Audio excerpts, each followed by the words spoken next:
일단 이제 저기 오늘 원래 계획에서는 이제 참여하시는 분이 많지 않아서 이렇게 강의보다는 좀 질문에 대해서 대답하면서 그러면서 이제 진행하려고 계획을 했었는데 어떻게 오늘 시간이 바뀌면서 이렇게 같이 모여 있다 보니까 이걸 강의로 해야 되나 어떻게 해야 되나 좀 고민스럽긴 합니다. 그래도 일단 먼저 질문 주셨던 내용들 중심으로 같이 좀 풀어보면서 그렇게 얘기를 진행하고 그리고 플로우에서 같이 또 질문해 주시는 내용들 또 같이 좀 고민해 보도록 하겠습니다. 네. 그 교회 이제 처음 질문 주셨던 분 화면에 나와 있는 것 같이 이제 하나님 것은 하나님께로 가이사 것은 가이사에게로 라고 하신 예수님의 말씀이 무색하다. 아마 이제 이 질문 주셨던 분은 교회가 너무 세상 속의 그리스도인이 아닌 별난 세계로 있는 부분에 대해서 말씀하셨다고 보입니다. 지상교회가 결국 세상 재화와 화폐로 운영되고 있고 세상 법안에서 공동체로 꾸려지고 있는데 교회가 공익법인은 아니더라도 최소한 비영리법인의 회계 절차는 준수해서 이해관계자에게 명명백백하게 공지하고 관리해야 한다고 생각합니다. 항상 교회의 주인은 목사가 아니라는 점을 교회들에게 주지시켜야 한다고 생각합니다. 이제 지금 여러 이제 지문으로 이 질문들을 이제 보내주셨어요. 그런데 여기에 대해서 몇 가지 좀 우리가 좀 생각해 볼 지점이 있습니다. 아시다시피 저는 모태 신앙은 아니지만 초등학교, 국민학교 들어가기 전부터 교회 마당에서 놀다 보니까 60년대 중반부터 신앙생활을 하기는 했습니다. 그런데 60년대, 70년대 그 당시에 제가 받았던 느낌은 교회 다닌다 그러면 학교에서나 어디서나 참 착하다, 신뢰할 만하다, 정직하다 이런 느낌으로 주변에서 많이 인식되어 왔었어요. 그래서 어떻게 보면 교회 다닌다는 것 얘기 자체가 어떻게 보면 제가 하는 행동을 조심하게 하는 그런 지침이 됐던 거죠. 그래서 좀 속된 말로 나쁜 짓 하고 싶으면 교회 다닌다 소리를 못했던 게 옛날의 상황이었습니다. 그런데 지금은 아무도 교회 다닌다 그럴 때 정직하다, 착하다, 좋다 이런 느낌을 저희는 안 가지고 있습니다. 이런 이유들이 왜 나왔느냐? 물론 이제 뒤에 가서도 계속 우리가 얘기해야 되겠지만 교회가 교회 속으로만 매몰되어 있기 때문이다. 저는 좀 그렇게 이 부분을 진단합니다. 지금 질문 주신 분은 교회가 공익법인은 아니더라도 라고 표현을 하셨는데 실제 세법상으로는 공익법인으로 분류가 됩니다. 자, 그러면 우리는 하나님을 믿는 입장에서 교회라고 하는 조직은 아주 독특한 다른 어떤 종교, 다른 어떤 비영리 기관보다 독특한 종교이기 때문에 아무도 우리를 규제할 수 없다라는 생각을 우리는 하고 있죠. 그러나 세상 법에서는 여러 단체 중에 하나의 비영리 법인에 불과합니다. 근데 아주 아이러니컬한 부분은 여러분 아시다시피 일반 비영리 법인은 개인이 기부를 하면 30% 한도를 인정해 줍니다. 교회는 10%만 해줘요. 왜 그런가요? 저는 이거 참 왜 이런 대우를 받으면서 교회가 이렇게 조용히 있을까 하는 게 저는 더 의아한 부분입니다. 그런데 이 세법 또 이런 조세 정책적인 입장에서 보면 교회의 투명성과 공정성에 대한 많은 요구들을 안 하고 있어요. 예를 들어서 일반 비영리 법인은 1년 동안의 결산이 끝나면 모든 결산서를 공개해야 됩니다. 그것을 결산공시라고 합니다. 거기에는 결산서, 우리가 말하는 재무상태표, 또 운영성과표, 기업에서는 손익계산서라고 하죠. 그 재무상태와 운영성과표를 공개하고 그것뿐만 아니라 교회가 받았던 기부금, 그러니까 비영리 단체가 받았던 기부금을 월별로 얼마씩 받았고 그것이 어떤 용도로 사용됐는지를 다 공개합니다. 그리고 거기에 특수관계자, 또 주로 많이 이제 어떤 단체와 수입이라든지 지출이 많은 특수관계자들도 다 공개합니다. 근데 교회는 그거 안 해요. 이게 우리가 투명성이라고 하는 부분, 이제 많은 경우 비영리 법인의 재정에 대한 투명, 교회도 투명성이라고 요구하는데 우리가 여기서 먼저 생각할 부분은 투명하다고 해서 잘하는 거냐는 절대 아닙니다. 제가 우스개로 가끔 예를 드는 것 중에 하나가 이제는 옛날 얘기가 됐지만 저희 집에 큰애가 초등학교 다닐 때 학교에서 이제 집에 들어오면서 시험을 치고 들어왔겠죠. 그러면서 시험지를 꺼내서 나 60점 받았다고 자랑하면서 들어옵니다. 그러면서 친구는 80점 받았는데 쓰레기통에 찢어버리더라. 걔는 왜 그러는지 모르겠다. 이유가 그 친구는 집에 80점을 갖고 가면 어머니한테 혼나는 거예요. 혼날 바에는 그냥 찢어버린 거죠. 근데 뭐 다행히 저희 집에서는 혼을 안 내니까 60점도 자랑스럽게 들고 들어옵니다. 이게 투명한 거예요. 근데 걔가 공부를 잘하는 거냐? 절대 아닙니다. 80점보다 훨씬 떨어졌죠. 그럼에도 투명한 것을 하는 이유는 그 60점이라는 점수를 공개하기 때문에 이놈이 뭐가 약하구나, 뭐를 모르는구나, 어떻게 개선해야 될까 하는 점을 우리가 찾을 수가 있는 거죠. 부모 입장에서. 이게 투명의 가장 중요한 요소입니다. 결국 투명하다는 얘기는 잘했다는 얘기가 아니라 이 부분이 앞으로 우리가 어떻게 개선하고 이런 정보, 내부에 관련된 아빠, 엄마와 같이 이런 정보들을 공유한다. 이 부분이 투명한 부분이죠. 그런 부분에서 투명성이 아주 중요한 부분입니다. 그렇다면 교회는 왜 이렇게 공개를 하지 않는 것일까? 우리가 이제 이 질문에 대답하다 보니까 자꾸 강의식이 되고 그래서 좀 죄송합니다만 일단 물꼬가 터져서 그대로 좀 계속 진행을 시키겠습니다. 우리가 투명하다는 이 얘기들을 할 때 많은 경우 고민하는 것은 뭘 투명하게 할 것이냐 하는 지점이 이제 고민되는 지점이에요. 그럼 교회는 얘기 안 할 만큼 투명하나? 그러다 보면 교회는 자꾸 무언가를 숨기는 입장이 돼요. 아마 많은 교회에 결산서를 공개하자라고 얘기하면 왜 우리 교회 사람도 아닌데 결산서 공개 알려고 그러냐? 이런 얘기를 하죠.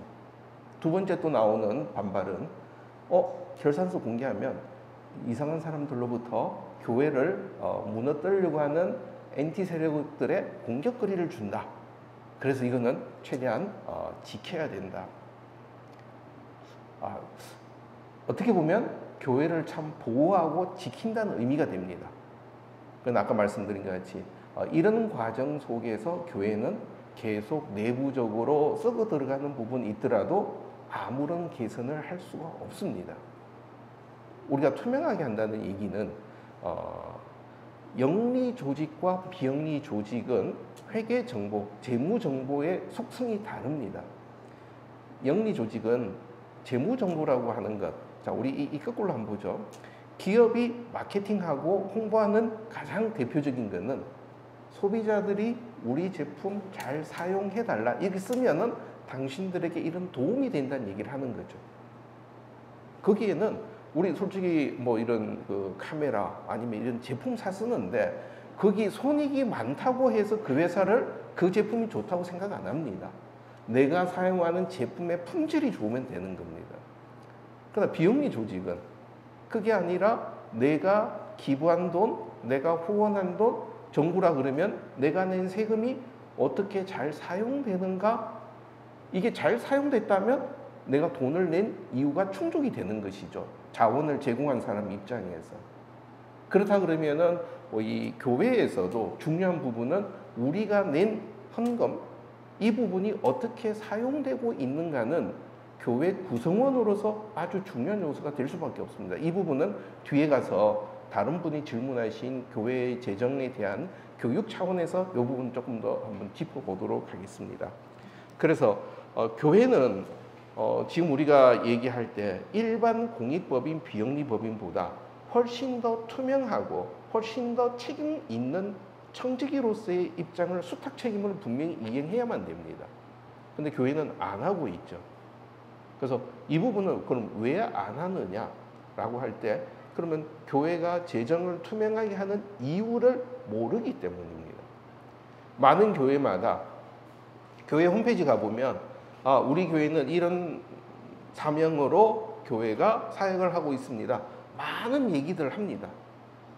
우리는 선교를 한다, 교육을 한다, 구제를 한다, 아니면 공동체가 된다. 이런 얘기가 홈페이지에 나와 있습니다. 그 얘기는 뭔가요? 우리가 앞으로 이렇게 하겠다는 얘기입니다. 그거는 우리의 방향성이기 때문에 충분히 필요한 부분입니다. 그러나 그 이후에 우리가 이런 선교와 구제와 공동체가 되는 사실 결과들에 대한 공유는 교회들이 거의 안 하고 있습니다. 이게 어떤 의미냐? 비영리 단체도 우리나라 비슷합니다. 우리가 기부 받는다. 우리 이렇게 하니까 기부해줘. 그 다음엔 내가 잘 알아서 쓸게. 이게 우리 비영리 단체 일반적인 겁니다. 교회도 지금 비슷하게 가고 있어요. 많은 경우에 헌금은 하나님께 드려라. 나머지는 교회가 알아서 잘 운영하겠다. 그런데 그 교회는 그럼 누군가요? 누가 교회인가 한 질문을 우리는 분명히 해야만 되게 돼요. 이 부분이 이제 여기에서 우리가 같이 고민해야 될 부분이 됩니다. 그래서 회계 절차는 준수해서 이해관계자에게, 여기서 말하는 이해관계자라는 주거니 받거니 권리 의무 관계입니다. 저는 이 질문의 하나의 잘못된 점은 이해관계자가 아니라 본질적인 주체입니다. 교인들은. 그래서 교인들의 입장 자체가 제3자 입장, 방관자적 입장이 아니라 교회 바로 그 주체로서 이 재정에 대한 책임들을 공감할 때 이 얘기들이 풀어지게 됩니다. 그래서 이런 부분들에 대한 얘기들 좀 같이 풀어보겠습니다. 교회 재정의 투명성, 교회의 사명과 지출의 분배. 너무 큰 질문을 던져주셔서 이 부분은 뒷 질문들을 좀 풀어보고 그리고 다시 앞으로 와서 대답해 보겠습니다. 건강한 재정 운영이란 무엇인가요? 어떤 교회의 재정 운영이 건강하다는 표시나 특징은 무엇인가요? 자, 이 얘기가 나왔을 때 참 어려운 질문입니다. 어떻게 하면 잘 사느냐, 잘 사는 게 뭐냐? 라는 질문과도 비슷합니다. 그렇지만 그 질문은 우리가 반드시 또 던져야 되는 질문입니다. 그러면 재정 운영이 건강하다라고 할 때 우리가 생각해야 될 요소들을 좀 나눠서 봐야 됩니다. 그래서 첫 번째는 그 교회가 재정을 운영하는 관점이 뭐냐, 어떤 원칙, 어떤 기준, 재정 운영에 대해서 생각을 뭘 가지고 있느냐. 다니다 보면 교회 재정 감사를 받아야 된다 라는 말씀들을 많이 듣습니다. 감사라고 하는 것은 이게 맞다, 틀리다라는 얘기를 합니다. 어디에? 어떤 기준에 따라서, 원칙에 따라서 맞느냐, 틀리냐는 걸 보는 게 감사입니다. 근데 들어가 보면 무슨 기준이, 무슨 원칙에 따라 처리해야 될 그게 없어요. 그럼 우리 교회는 재정을 어떤 원칙으로 볼 거냐, 어떻게 가야 될 방향이냐, 이게 내부에서 정립이 안 돼 있으면 뭐가 잘 하고 있다, 건강하다, 이거를 우리는 알 수가 없어요. 그렇기 때문에 건강한 재정 운영에 있어서 가장 먼저는 교회가 재정을 운영하는 관점, 원칙, 이 부분이 뭐가 있느냐, 이 부분을 분명히 봐야 됩니다. 여기에서는 두 가지 단계로 좀 나눠서 봐야 됩니다. 하나는 선언적인 규정, 원칙. 이 얘기는 어느 누구도 얘기할 수 없는 성경적인 원칙들이죠. 우리가 청지기로서 이 재물의 주인은 우리가 아니라 하나님이 우리에게 맡기신다. 이런 가장 기본이 되는 베이스가 되는 원칙들에 대한 선언들, 그 부분에 대한 원칙이 있어야 되고, 두 번째는 그 다음 또 하나의 원칙은 이제 여기서 이제 우리가 고민해야 되는 건 교회가 뭐냐라는 얘기입니다. 우리가 교회의 재정 운영이 되는 부분입니다. 그러면 재정 운영의 그 어떤 주체, 그러니까 주체라는 표현보다는 실체가 되는 영어로는 엔티티라는 표현을 씁니다. 이 실체가 되는 교회가 뭐냐라는 얘기입니다. 이 교회가 그냥 주일날 모여 있는 그 예배냐, 아니면 당회냐, 공동의회냐, 여러 가지가 우리가 분명하게 이거를 얘기하지 않고 가고 있죠. 교회의 재정 운영에 있어서 의사결정 구조는 교회의 구성원입니다.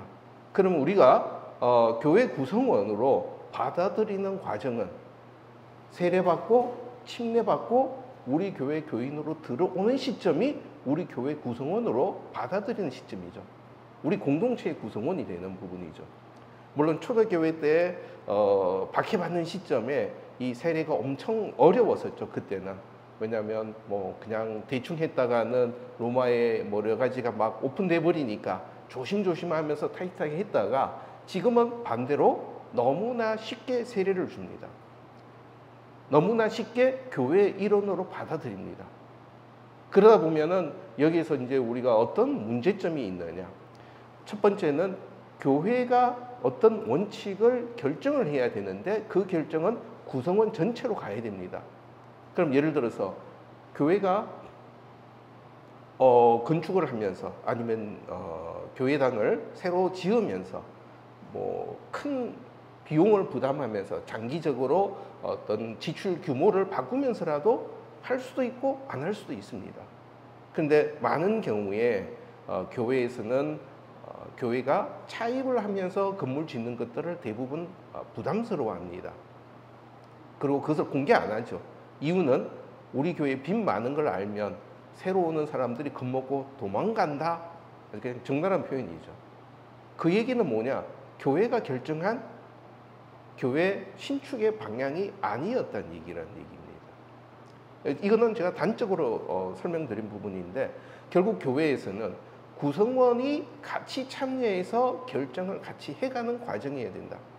이 얘기를 하게 되면 교회에서는 그러면은 교회 일이 안 돌아간다라는 또 반발을 하시게 됩니다. 왜? 교회 그래도 신앙생활 10년, 20년 하셨던 당의 구성원, 안수집사, 장로들 중심으로 의사결정하면 말이 통하니까 결론이 빨리빨리 나오죠. 근데 이제 막 처음 시작한 사람한테 설명하면 그거는 왜 해야 돼요? 꼭 그렇게 해야 돼요? 이런 얘기를 하면 그거 설득하는 게 어렵죠. 그래서 이제 여기에서 우리가 그러면 우리는 그 과정, 어떻게 보면 고통스러운 과정, 인내의 과정을 필요로 하느냐 하는 질문을 던져야 됩니다. 저는 그 중에 가장 대표적인 얘기가 이스라엘 백성과 하나님과의 대화 속에서 저는 찾을 수 있다고 보입니다. 이스라엘 백성들이 출애굽을 해서 가나안 땅에 정착하면서 사사시대를 겪었죠.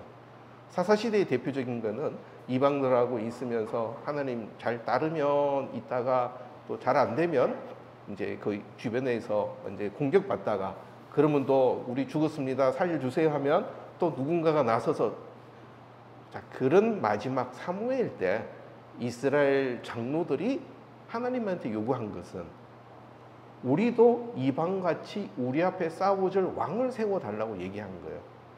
하나님 입장에서 보면 이건 말도 안 되는 일입니다. 내가 지금까지 너희들을 사사를 세워가면서 너희들을 구하고 해왔는데 내가 아니라 너희들을 지켜줄 왕을 세워달라? 그 얘기는 하나님 입장에서 보면 이거는 정말 하나님 나라의 역사를 봐도 너무나 모르는 말들이었던 거죠. 하나님을 무시하고. 그런데 그거보다 더 심한 말을 교회에서 초신자들이 새로 입교한 사람이 교회 의사결정할 때 하느냐 하는 질문입니다. 하나님은 이스라엘 장로들이 그렇게 할 때 사무엘에게 이 백성들이 사무엘을 싫어한 게 아니라 나를 싫어한 거다. 그대로 받아줘라.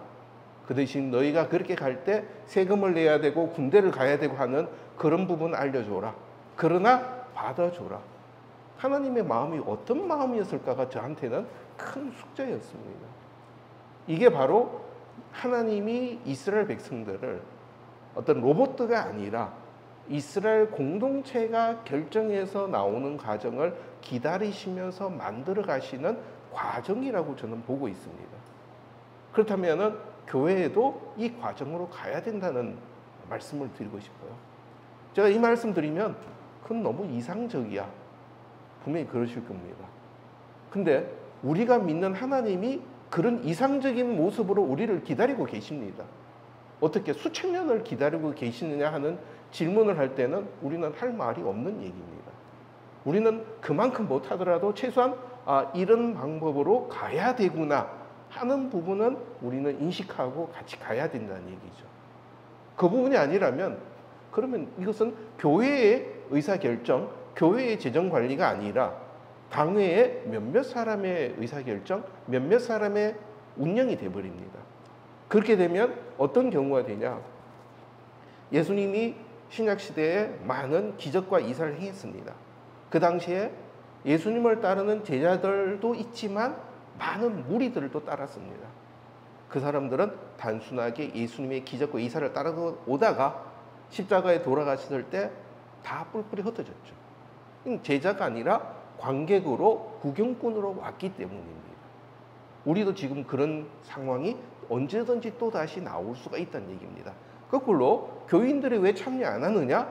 그 얘기는 교인들을 관객과 구경꾼으로 자꾸 대했기 때문에, 그러기 때문에 교회 내에서 공동체 형성이 안 되기 때문이라는 얘기죠. 결국 더 중요한 부분은 교회 재정 이전에 교회가 무엇인가에 대해서 우리가 고민하면서, 앞에 이제 정 목사님이 말씀하실 때도 뭐 그런 얘기도 많이 나왔었죠. 이게 힘들지만 그걸 만들어가는 과정이 교회를 세워가는 과정이다.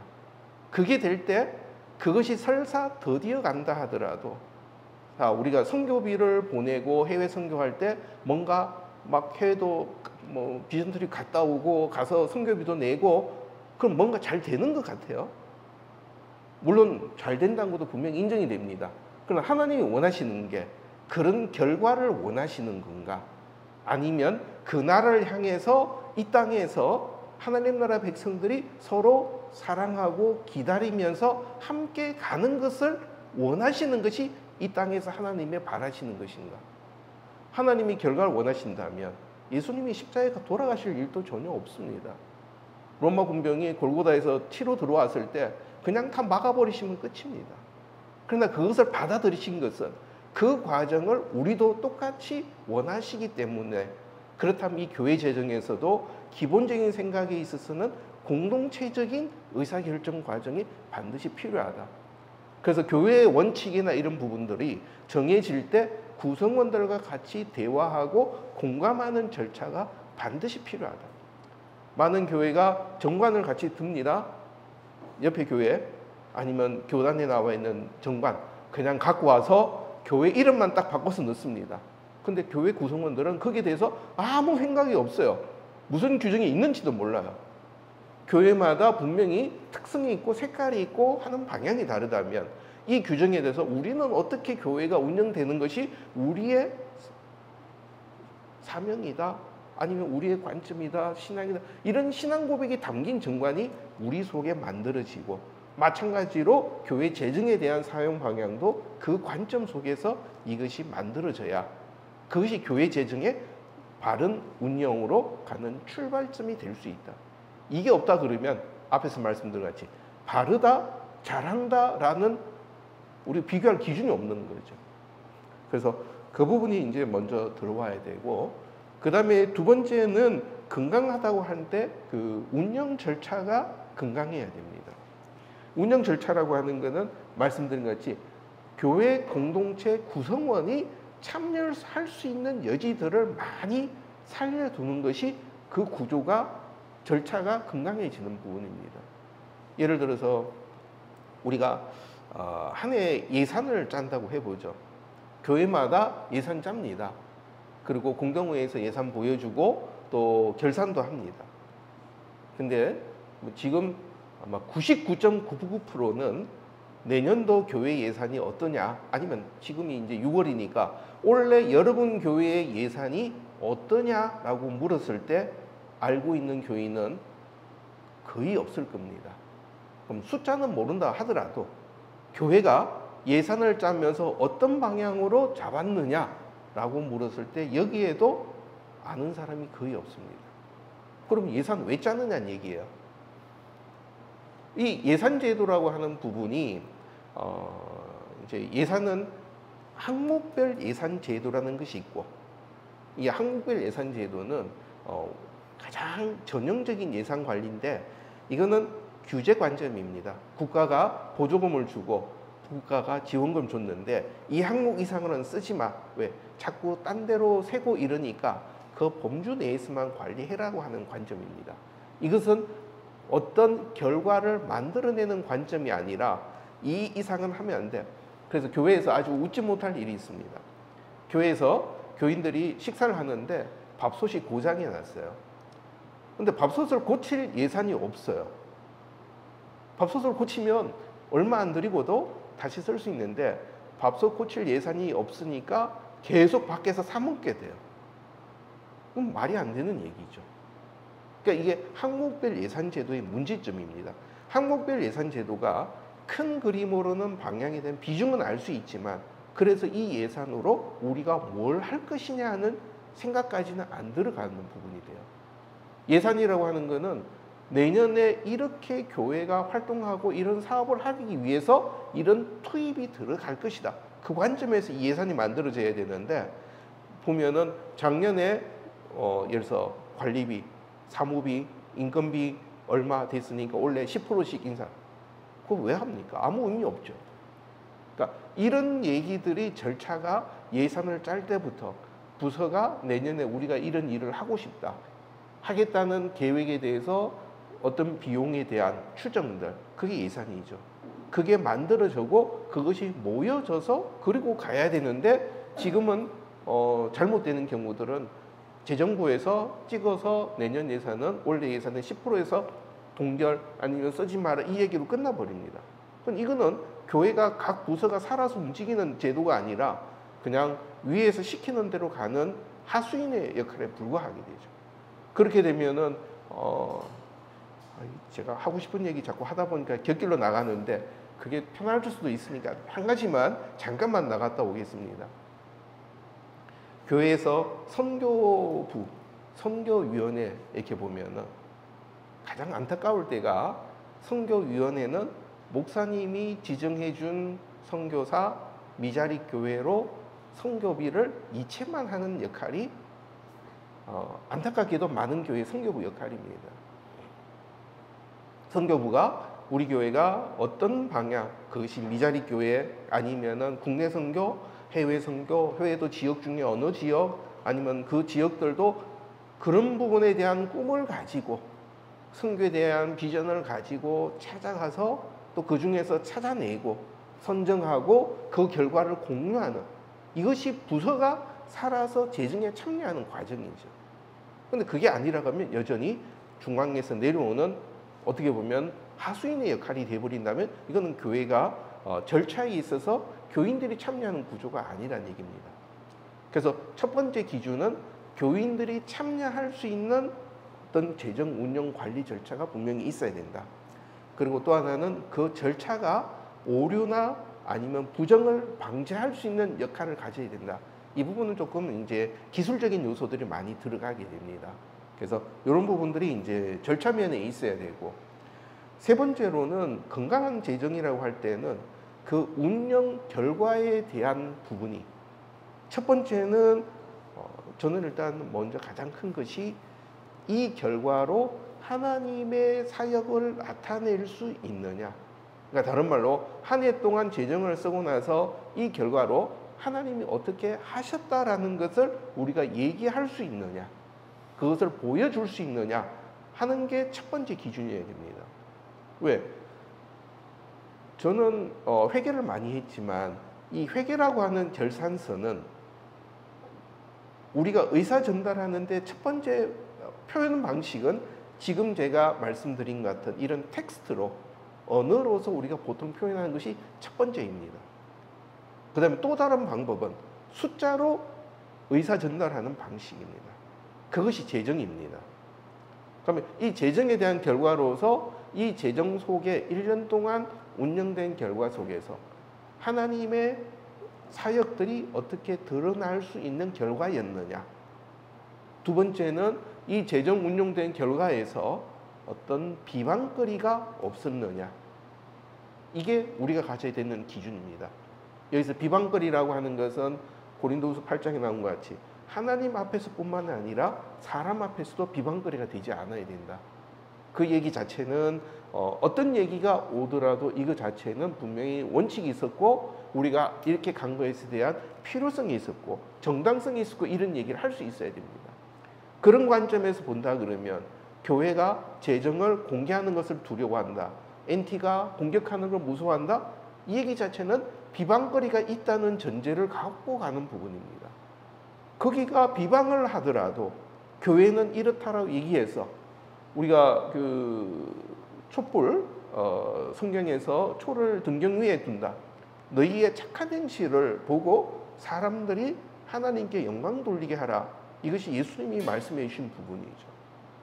우리가 교회 재정의 결과를 보고 하나님이 하신 사역들의 결과를 보고 이것으로 하나님께 영광 돌릴 수 있을 때가 재정이 바로 사용되는 결과이지 재정을 공개하고 나니까 공격거리가 되었다.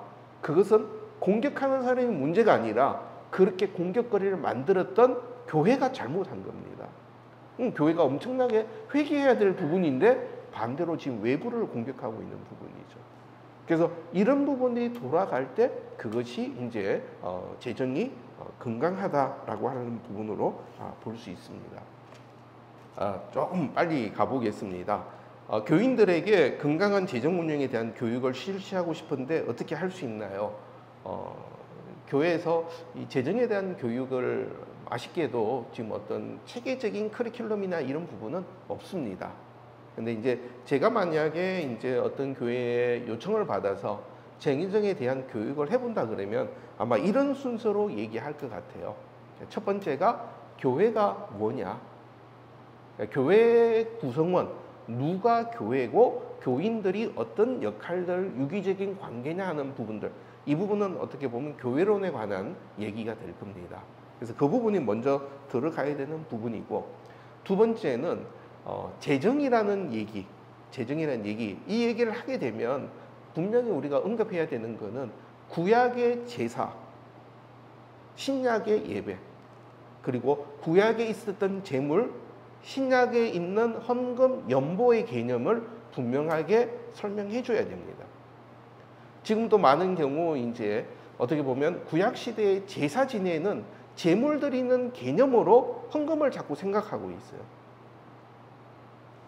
옛날에는 우리가 제물 드리면 구약 시대에는 제물 드리면 하늘에서 불이 내려와서 제물이 하나님이 받으셨다. 근데 지금 우리 헌금 아무리 해도 불이 내려와서 헌금에 불이 붙으면 이거 하나님 받으신다가 아니라 불탄다고 불 끄러 달려들 것 같아요. 얘기가 엄청 다른데도 여전히 구약적인 생각 속에 들어 있습니다. 그래서 이 부분에 대한 것들에 대한 설명이 분명히 되어줘야 된다. 그렇게 될 때 재정이 그러면 어떻게 사용되는 방향성에 대해서 우리가 교육을 해야 되는 부분이 되고 그런 관점 방향성 속에서는 청지기적인 역할들 그것이 재정부뿐만 아니라 교인들 전체에 대한 얘기들 교회의 많은 경우에 교회에서 재정사고가 나면은 대부분 하는 얘기는 재정장로님이 횡령을 했네? 전부 그 재정부를 비난합니다. 근데 정작 비난받아야 되는 거는 교회 교인인 나 자신이어야 돼요. 왜? 내가 교회로서 이것을 관리할 책임이 있었는데 그동안 아무 얘기를 안 하고 아무 관심 안 두었기 때문에 이런 상황이 나오기까지 모르고 있었다는 것. 만약에 본인의 집에 금고에 본인이 갖고 있는 은행 잔고에 누군가가 계속 빼갔다? 난리가 났을 겁니다. 그 얘기는 무슨 얘기냐? 내 통장에 있는 건 내 것이고 교회 것은 내 것이 아니었다. 내가 관리할 책임이 있었다는 걸 인식 못하기 때문이죠. 그래서 여기서 중요한 부분이 바로 교회 구성원으로서 교회 공동체로서 청기적인 관점을 분명히 가져야 된다는 그 부분에 대한 교육들이 필요하게 됩니다. 그리고 그 관점 이후에 이제 더불어 가는 것이 규정에 대한 얘기들이 나오면서 그 다음에 조금 이제 회계에 대한 기술적인 얘기들이 교육 내용으로 좀 들어가야 될 것 같아요. 그래서 거기에는 복식부기를 간다면 좋은데 교회가 복식부기 하기는 어려워요. 그러면 최소한 교회가 작은 교회에서는 수익과 지출을 기록하고 그다음에 재산 현황에 대한 것들을 같이 공유해가는 이런 과정들이 필요하고 조금 더 규모가 커지면 재산에 대한 관리를 할 수 있도록 복식부기도 들어가고 또 헌금을 용도별로 지정한 헌금이라면 그 지정한 헌금 용도별로 사용되고 있는 내역들 또 이월되는 내역들 이런 부분을 관리할 수 있는 것들 또 어떤 교회가 집행하는 절차에 대한 얘기들 이런 부분들이 교육 내용으로 좀 들어가야 될 것 같습니다. 그 다음에 나온 질문 중에 부서 회계 담당자들이 주일이 되면 지출 전표란에 부서장이나 위원장, 담임 목사 사인을 받으러 다니는데 이를 간소화할 수 있는 방법은 없을까요? 많은 교회에서 지금 보이는 부분입니다. 자, 이 질문을 앞에 두고 제가 거꾸로 반문하고 싶은 것은 예산 승인은 왜 했을까요? 라는 질문입니다. 우리가 예산을 승인한다는 얘기는 예를 들어서 주일학교에 청소년부에 청년부에 원래 예산 2천만 원 그리고 항목은 이렇게 해서 승인해 줬습니다. 그 얘기는 그 부서에서 그 돈을 쓸 수 있다. 거기에서 부서가 필요한 대로 잘 활용하라고 해준 것이 교회적인 결정이었어요. 그럼 그 다음에는 단지 교회가 지금 이 돈을 지출할 돈이 지금 있느냐 아니면 조금 더 뒤에 있느냐 차이뿐입니다. 그래서 지금 여기 보면 담임 목사의 사인을 받으러 담임 목사님이 정말 할 일이 없으신 것 같아요. 이 경우는 제가 컨설팅했던 그 교회 한 군데가 담임 목사님이 1,000원짜리 하나의 지출 결의서까지 다 사인했습니다. 그래서 이제 따로 만나서 얘기해요. 바쁘지 않으세요? 이게 진짜 이거 하느라고 다른 걸 못 하신대요. 근데 이게 관행이 되다 보니까 안 할 수가 없는 거예요. 그럼 목사님 그거 하나하나 다 읽어보세요. 읽어보지도 못해요. 그럼 그거 왜 하시느냐? 해왔기 때문에. 근데 목사님의 가지신 생각은 내가 이거라도 해서 하나님 나라 재정을 지켜야겠다. 자, 여기서 이제 우리가 아주 중요한 얘기들입니다. 내가 안 하면 하나님 나라 재정은 나만이 지킬 수 있느냐? 그거보다 위임과 같이 공동체적으로 할 수 있는 그런 구조들을 만들어가는 것이 더 필요하죠. 그래서 첫 번째 본다 그러면 우리가 전체 예산이 교회에서 승인받았습니다. 그러면 그 다음에 월별 예산을 내부에서 책정을 하고 그 다음에 월별 예산 범위 내에서 항목별로 된 범위에서 지출이 된다면 교회 부장, 부서장의 결제로 그냥 나가도 전혀 문제가 안 되는 부분입니다. 우리가 예산을 승인한다는 얘기는 그 범주 내의 부서에 필요한 부분을 포괄적으로 승인한 부분입니다. 우리가 나중에 볼 것은 이렇게 지출됐는데 원래 계획한 예산하고 다르게 사용되었느냐 하는 부분을 나중에 한 번 더 같이 점검하는 것이 필요한 것이지 이렇게 하는 것은 저는 좀 다른 안 좋은 표현은 일반 회사에 회계과, 경리과가 힘이 센 이유는 거기 사인 안 해주면 돈이 안 나가요. 그럼 급하면 잘 보여야 될 수밖에 없습니다. 그러려고 이렇게 사인을 하시는 건가? 그거 외에는 저는 의미가 없다고 보입니다. 교회 규모가 작아서 예결산에 대한 감사를 실시하고 있지는 못한데 실시할 수 있는 방법은 있을까요? 이제 예결산에 대해서 감사 실시 못하는데 이제 감사라고 할 때 감사라고 하는 걸 너무 거창하게 생각하면 접근을 전혀 못합니다. 그래서 저는 교회가 아주 이제 인원이 좀 적다거나 인력이 충분하지 않다 그러면 감사를 좀 단계별로 나눠서 보시는 것이 좋겠다. 첫 번째는 이게 맞다 틀리다 이런 건 떠나서 우리가 공동회의에 이거 보고하기로 했는데 보고는 했냐? 아니면 홈페이지에 공지하기로 했는데 우리 공개했느냐? 아니면 교인들에게 결산서를 나누기로 했는데 했느냐? 어떤 절차적으로 했어야 되는 일을 했느냐 안 했느냐? 예산을 승인하기로 했는데 했느냐? 아니면 공동회의에서 아니면 재직회에서 분기별로 하기로 했느냐? 예산의 변경이 필요하면 추가 경정 절차는 있었느냐? 그것은 어떤 것이든지 상관이 없습니다. 교회가 가장 쉽게 최소한 이거는 원래 우리가 해보자 하고 그런 부분들이 이행됐다 그러면 그 부분 이행됐다라고 감사하는 부분은 그렇게 크게 어려운 부분은 아니라고 보입니다. 그 다음에 조금 더 넘어가게 되면 갖고 있는 여러 가지 규정, 아까 제가 말씀드렸던 원칙이나 이런 것들을 규정으로 만들어서 그러한 규정들을 따라서 이것이 진행되고 있었느냐, 규정에 대한 준수가 그 다음 단계로 감사를 또 할 수 있을 겁니다.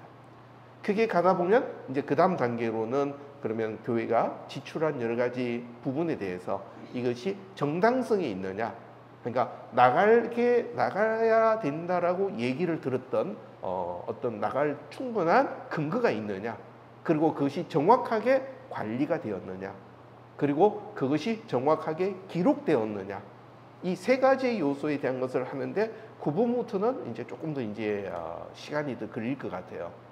그래서 예결산에 대해서 예산에 대한 감사라고 하기는 좀 그렇고요.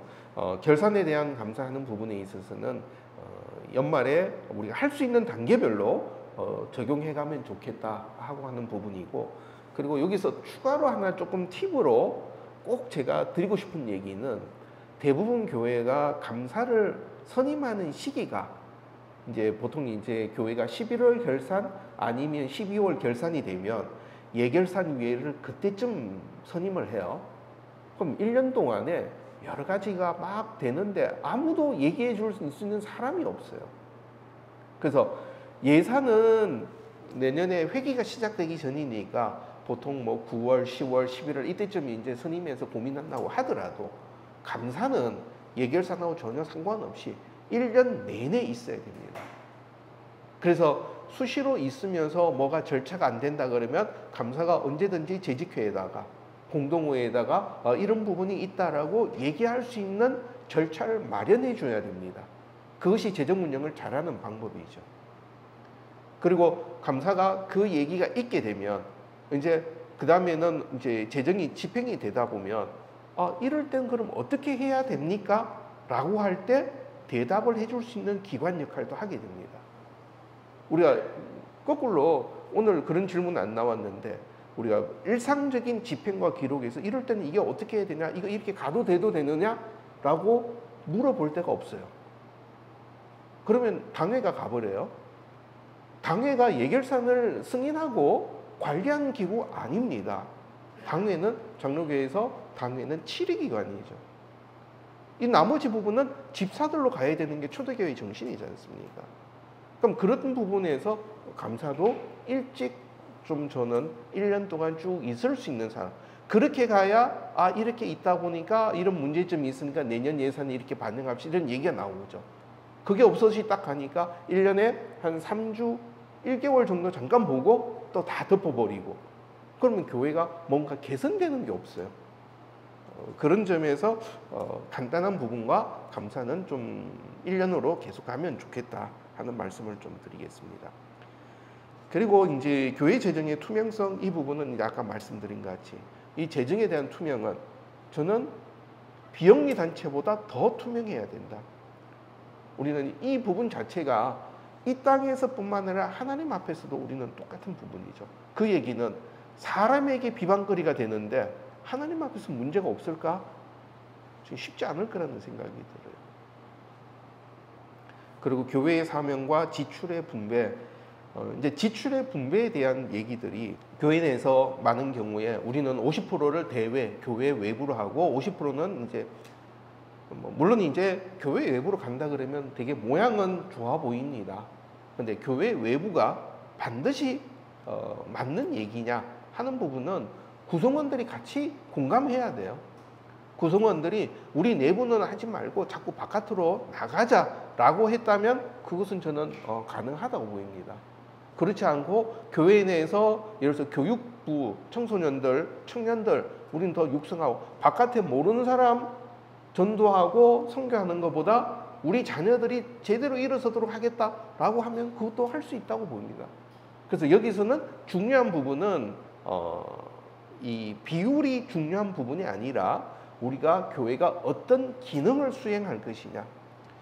제가 감사를 어떤 교회에 있으면서 한번 감사를 했습니다. 그 교회는 교회의 모토가 차세대 육성입니다. 청소년들 교육 많이 하면서 하겠다고 한 부서입니다.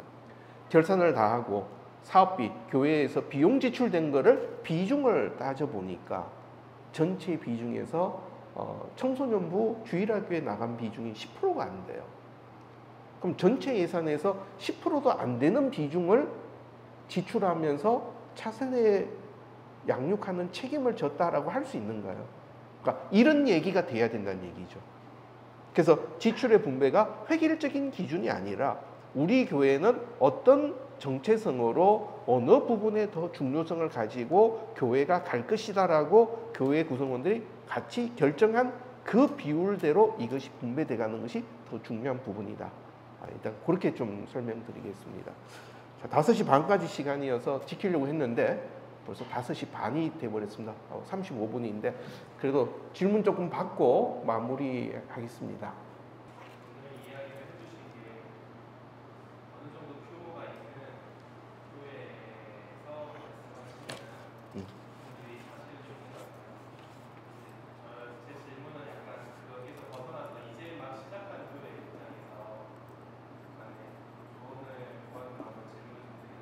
예. 규모가 있는 교회들은 1년 이상을 책정을 하면 기본 자산이 있기 때문에 그 예산을 확보한 상태에서 내년을 준비를 하는데요. 교회를 이제 막 개척하거나 그런 기본 자산이 없는 교회들은 이제 앞으로 들어올 헌금을 예측하고 거기에 따른 이제 그 내년에 교회 사역 방안이나 지출들을 책정을 해야 하는 실정입니다. 예. 그랬을 때 이거를 우리가 처음에 예. 미래를 예측해서 구원나지 않게 하면 좋겠지만 사실은 그렇지가 않아요. 부활절 한번 보기 보고 연습생 파토나고 이런 형태가 아마 훨씬 더 많지 않나 라고 저는 감히 생각해요.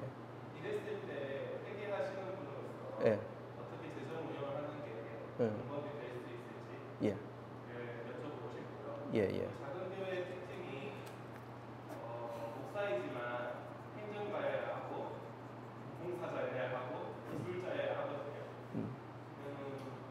아까 말했던 지출계획서의 시스템을 모두 확보하고 영수증과 복사하고 또 작은 교회는 복사기 문서 복합기로 하잖아요. 복사 엄청 오래 걸리는데 한번 제가 2, 3년 해보니까 1년 회계 정리해 놓으면 A4 박스 한 3장 나오더라고요.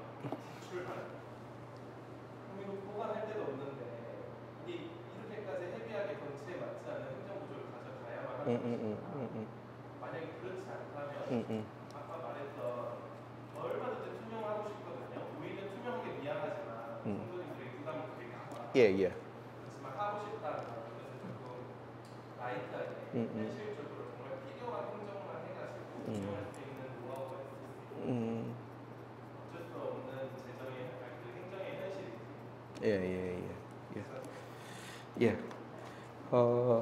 이제 소규모 교회 공충은 충분히 저도 공감이 됩니다. 근데 이제 조금 다른 예를 비유로 한번 좀 들어볼게요. 저는 이제 회계사를 하고 있는데 제가 이제 학교를 법대 나왔기 때문에 친구들이 변호사가 많아요. 그러니까 친구들 보면은 여러분 강 변호사님 계신데 이거 잘못 얘기하면 안 될 것 같은데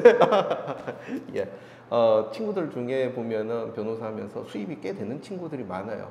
그래서 뭐 월급 받는 변호사도 있고 자기 사업하는 친구들도 있고 이 친구는 가서 보니까 들어오는 수입을 보통 얘기하면 그냥 넣어둬요. 그래서 야 이거 저기 좀 투자하면 수익이 좋은데 왜 보통님 넣어두냐? 그냥 사는데 별 어려움 없어. 근데 또 하나의 친구는 그 옛날 얘기입니다. 사회 초년병 시절에 변호사들이 그 당시에 400만 원, 500만 원 월급 받을 때 일반 회사의 월급이 150 정도 선이었어요.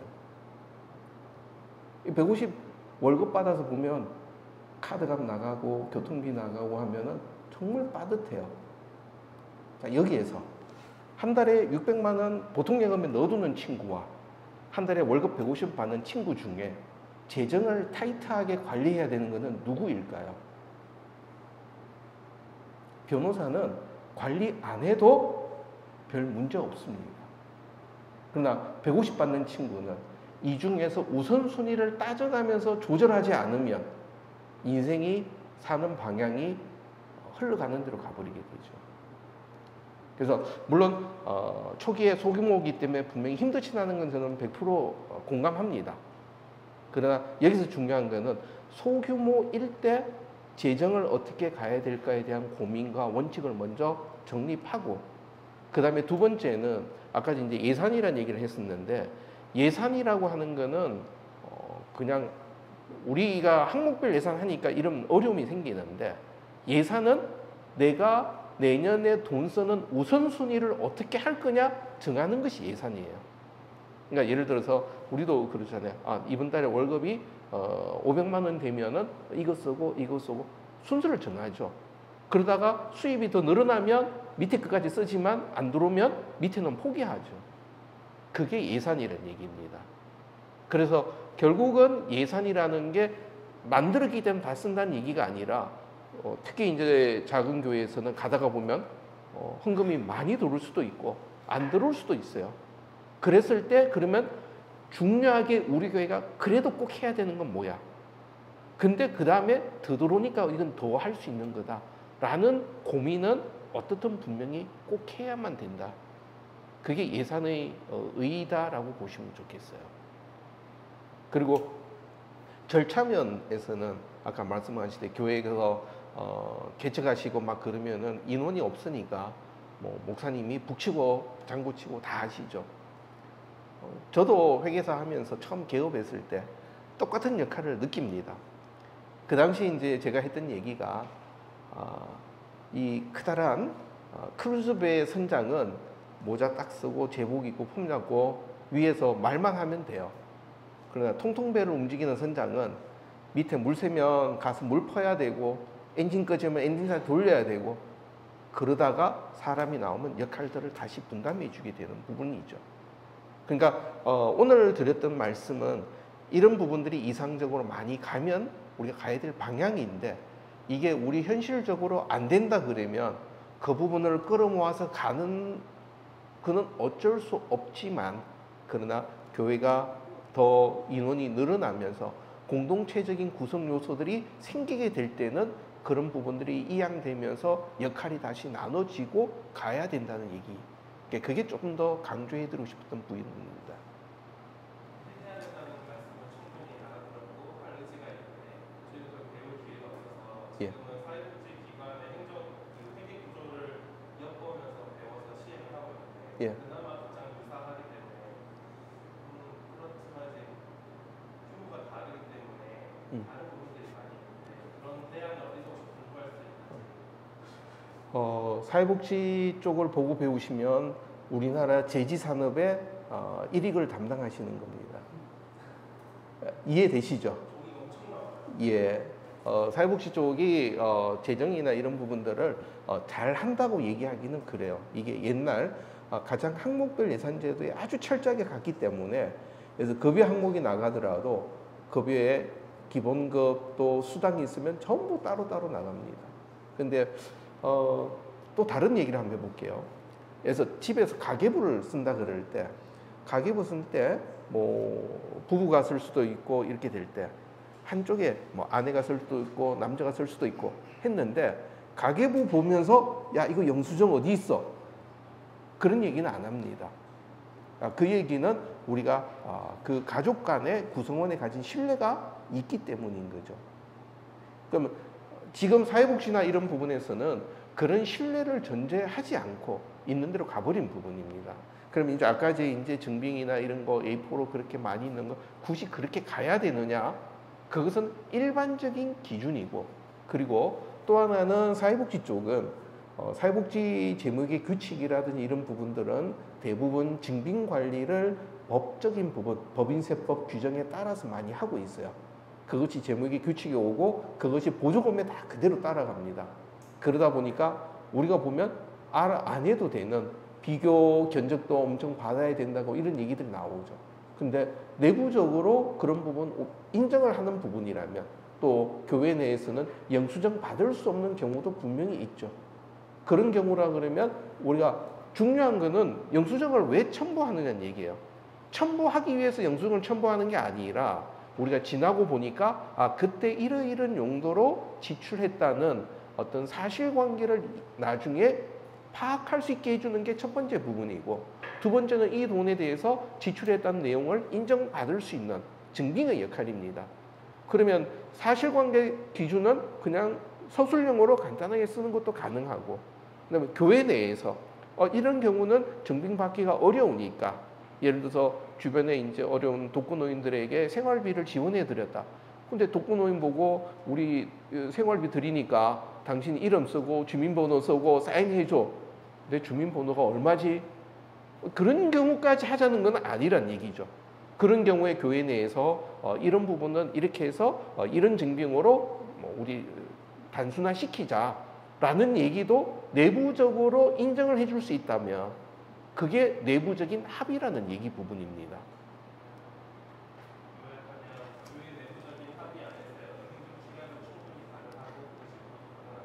그렇죠. 그렇게 해서 그 축약이 되고 제3자가 봤을 때도 충분히 그럴 수 있다라는 공감까지 돼야 되는 부분입니다.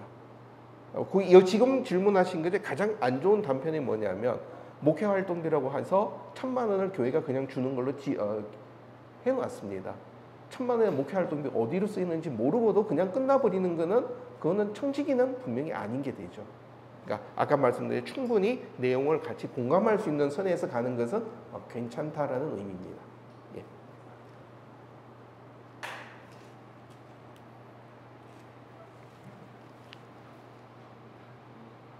예. 교회 재정 건강이 건강하게 되려고 하는 그 이제 사실은 누구도 어떻게 그 시스템을 갖춰 나가야 되지라는 거를 모르시는 거거든요. 예를 들면 밖에 가서 교회 재정 공개라 그러면 내 통장 까라는 얘기냐, 뭐 내가 누구한테 누구 만나서 뭐 공통 써먹은 거, 뭐 우리 집 임대료가 10만 원 내니까 100만 원 내니까 이거 내놓으라는 거냐, 이런 쪽으로만 이해하고 계신 것 같아서 오히려 교회들 사이에 분란이 되는 부분이 있어요. 그렇게 하지 말고 이제 어떻게든 약간 가이드라인을 운동하시는 경우는 가이드라인 같이 주시면 문제 제기만 하는 사람들은 이제 사실 뭐 비방하는 자가 될 수도 있잖아요. 예. 말고 요런 대안이 사람들 같이 했으면 좋겠는데 저희도 같이 보다 보면 그 교회 근데 보니까 여기 문제 있다고 하던데 요즘 교회 이게 문제야. 그럼 어떻게 해야 되는데? 라고 문제를 한 사람들은 그래서 어떻게 해야 된다라고 하는 사람들은 좀 보기가 어려웠거든요. 재정 문제가 되게 민감한 거라서 또 저도 이제 이자들이 있어서 잘 아는데 그 부분이 하여튼 저희가 모범이 될 수 있는 가이드라인을 좀 어려우시겠지만 예. 예. 그래서 재정은 중요한 거는 나뭇잎을 보지 말고 숲을 볼 수 있도록 재정이 공유돼야 된다는 게 가장 첫 번째입니다. 왜냐하면 재정이라고 하는 것도 하나의 의사 전달 도구입니다. 앞에서 말씀드린 것 같이. 근데 솔직하게 재정 공개하라 그럴 때 상대방 가장 물먹이는 방법은 1월 1일부터 12월 30일까지 현금 출납장 그냥 수천 장 되는 거 뿌려주는 게 제일 물먹이는 방법이에요. 그거 봐서 그래서 돈이 어떻게 쓰였다고 전혀 안 보입니다. 그래서 정말 중요한 것은 우리가 결산서를 만들 때는 어떤 재정을 이제 좀 기술적인 거 넘어갑니다. 결산서를 만들 때 이 결산서로 상대방에게 뭘 전달할 거냐, 또 보는 사람은 이 결산서에서 내가 뭘 파악할 수 있느냐, 그런 부분에 대한 것들을 서로 소통되고 돼가는 부분들이 공유되면 서로 대화가 되죠. 그래서 그런 부분들은 저희가 올해도 세미나 하면서 좀 준비하려고 그럽니다. 그래요. 뭐 이런저런 상황이 있지만 그래도 또 방법 찾아가면서 고민하는 게 또 뭐 앞에서 말씀드렸듯이 이 땅에서 저희가 할 일이라고 생각이 됩니다. 그래서 같이 가겠습니다. 그래서 필요한 부분들이 있으면 또 요청해 주시고 제 설명은 그럼 오늘 여기까지 하고 마무리하겠습니다. 네, 고맙습니다.